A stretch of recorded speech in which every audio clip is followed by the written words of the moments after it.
How's it going, everybody? I'm meteorologist Joey Kregness, back with your daily forecast. Today, we actually have some severe weather to talk about. Severe risk out for parts of Illinois and near Chicago. We could see all severe hazards later on this afternoon and evening. We also have potential for snow for parts of Oklahoma and Texas in the latter half of this weekend and into Monday, and then heavy rain for the southeast as we get into the end of this week and into the early parts of the weekend.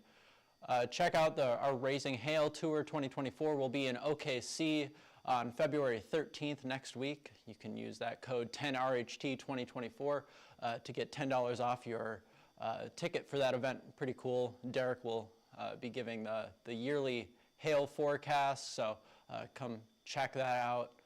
We'll have some conversations, free lunch, everything like that. So current conditions right now, got some rain and snow in the upper Midwest right now, and then a nice stream of clouds down in the southeast that'll bring some rain later on today and into tomorrow, and then a nice little low pressure system in the just west of the Four Corners region, bringing some heavy rain and snow out there. Temperatures looking pretty good, a little bit cooler above this low pressure trough that is sitting over the western half of the U.S. Seasonable temperatures, though, for most of the area. Warmer than average for portions of the southeast, so those will stick around for about another day or so before that cold front sweeps through and drops those temperatures a little bit. Right now in and around Oklahoma City, looking at mid and upper 60s, expecting to reach 70 or a little bit above by this afternoon. Already a little bit warmer down in DFW, mid and upper 60s. Again, reaching into those lower 70s by this afternoon. A few scattered rain showers out near Austin and San Antonio. Temperatures already getting past 70 in those areas, and then a little bit warmer out near Houston and Galveston, mid and lower 70s out there. Front Range a little bit on the cooler side, mid and lower 40s, 50 out near Greeley, and then some snow showers in those higher elevations with that system coming through. And then getting into the forecast for hail today out near Chicago, Illinois, and Peoria are our main two cities out there for that risk. Lower end hail risk for today, though we could still see maybe up to ping pong ball size hail out of some of these storms, but it is looking like it'll be more isolated conditions moving through, and this is part of that same system, kind of that same wave that caused all that rain out near California, now sweeping up through the Midwest. And then looking into the wind forecast, pretty much the same area, just a little bit farther east and expanded a little bit farther north into Wisconsin. Could see some 60, 65, maybe 70 mile an hour wind gusts out of these storms if they turn into a line. Expecting mainly like discrete supercell thunderstorms, smaller than usual, but could still produce some strong wind gusts. And then our tornado potential for today, looking like we could also see a few little spin-ups, a lower end tornado threat, mainly going to be hail and wind for our main concerns, but that tornado threat is still there if we see some isolated thunderstorms pop up. And then we get into our lower resolution model this is our high-res model for today. See this nice big low pressure system. This is the area that we're watching for severe storms.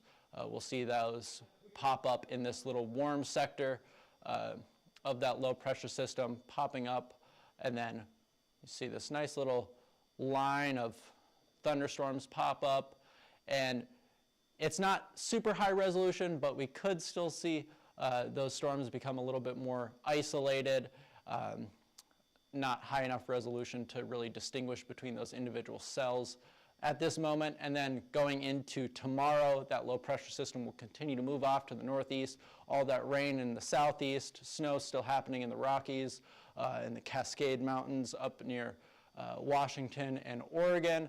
And then as we get into Later on tomorrow, we'll see those storms continue in the southeast, move up into the Chicago and Illinois area.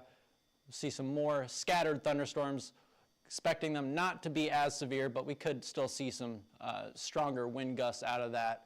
And then we'll get this nice band of rain start to form as we head into Saturday. Strong wind gusts still with this big trough that we have setting up over the U.S. The Great Lakes region at the highest risk right now for strong non-thunderstorm related wind gusts.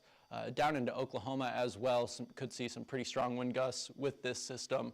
And moving into Friday afternoon and into Saturday, that low pressure system will move off. The wind will die down a little bit behind it. Future precipitation, looking at where this rain band is going to set up Saturday morning.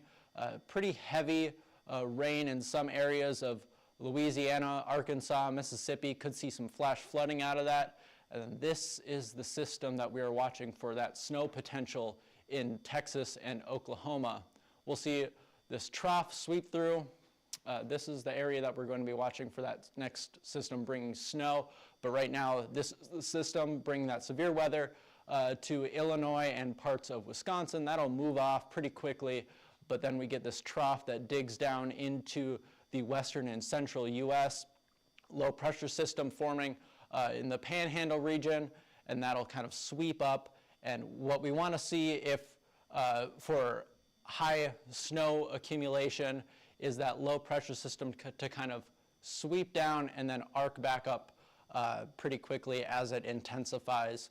If this just drags along to the east, we won't see as much snow, but if it picks up to the northeast, then we'll see higher accumulation out of this system. Looking at our higher resolution snow accumulation, you can see some snow out in the Rockies from that system could be bringing snow to Oklahoma and Texas. 1 to 2 inches of additional accumulation for parts of North Dakota and Minnesota. And then going to our low-res model for a little bit farther out, we'll see this is the start of that system, maybe 2 to 4 inches for parts of the Texas Panhandle, and then as the system really begins to pick up, 4 to 6 inches, 6 to 8 inches in some spots, but it's still fairly far out. We're still about 4 days out at this point, so our higher resolution models haven't picked up on this system yet, and we'll know more about exact timing and snowfall amounts as we get a little bit closer and those high-res models pick up on this system. But right now, this is just a preliminary forecast for just an idea of where those highest snowfall amounts could be, and we'll put out a snowfall map as we get a little bit closer. So probability for 3 or more inches of snow. The main area to watch is kind of out near Elk City, Oklahoma. Panhandle of Texas and Oklahoma could see 3 or more inches of snow, but it's still fairly early to tell, and that band of snow could stretch all the way into Missouri. And then going into Tuesday to Wednesday, decent snow amounts for parts of the Northeast that'll continue to move off into Canada, and then not really any snow chances as we get into the end of next week. So that's kind of what we got for snow so far. Looking at just total precipitation, total liquid precipitation, our heaviest amounts are going to be in the southeast. You see 3 to 5 inches for portions of Louisiana, Arkansas, Mississippi, and then even out into Alabama and Georgia, maybe clipping Tennessee just a little bit. But today we got rain and snow near the Four Corners region, and then that system starts to pick up out near the southeast. Saturday it really starts to get going, and you could see 2 to 5 inches of rain in some spots.